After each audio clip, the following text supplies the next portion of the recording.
hari mu mwaka uheze twari dufise umwana mu muryango,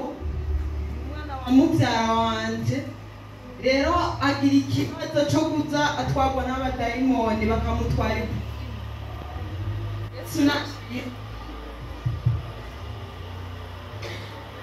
rero bwa mbere baramutwaye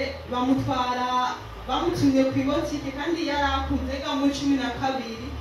bahengera agiye ku ibotike bamutumye isukari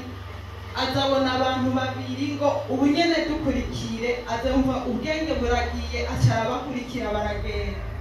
bagiye twamaze iminsi 8 tutazi yari burya umunsi umwe ari 5 y'ijoro muhira bagiye bumva dodoye atashe baramubaza ati wewe ushitse hano gute ashavuga ati je sinzi ukuntu naje ahantu twari n'ahantu kure kandi ukuntu banjanye ngo twaciye ngo mwishamba iryo shamba yaranarivuze buga rero ngo nagumye ndira ngo mvuga ngo shaka kuja kwishure ngo baciye bankubita amakofe menshi ngo nyene ngo mbona haje imodoka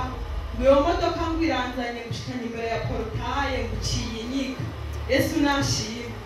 burya abikunze ntiyasubiye kuryama bisose agiye kuryama yazabona abantu baza bakamukubitira mu gitanda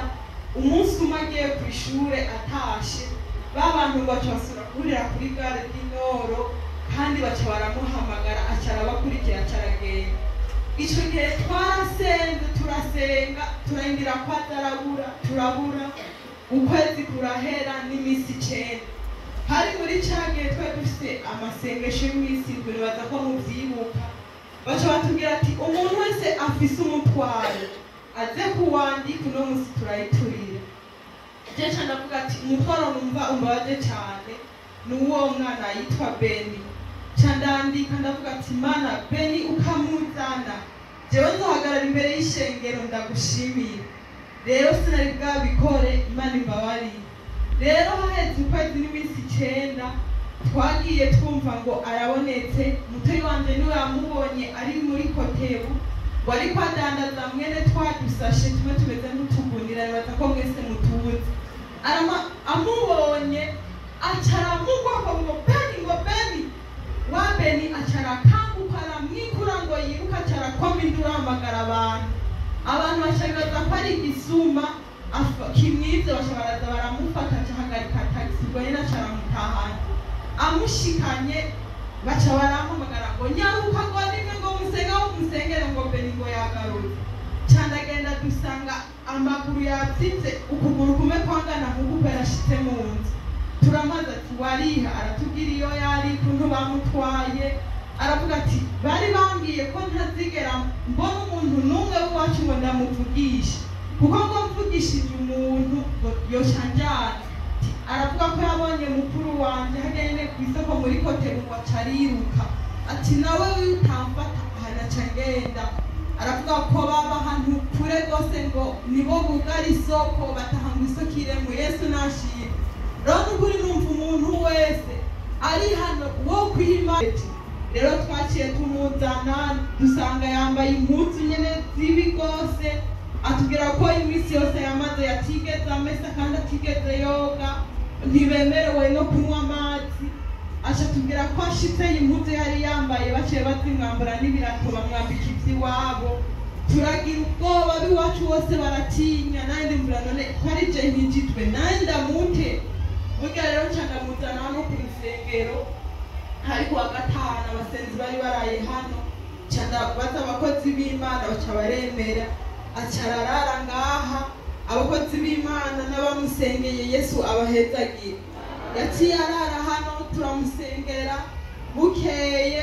duca turamuha izindi mpuzu turiyumvira ivyo bihuzu yaje yambaye n'ivyo biratiyo tubita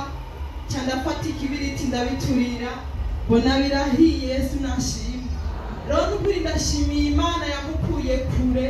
kuko by'ukuri yari yaragerereye habi yaratubwiye ati aha mwisi ubona abantu bajya bigoye twe hariya nta ngorane ngo bababwicara uwo muntu akavuga amajambo ibyo bajya bica bihungurukaho nyene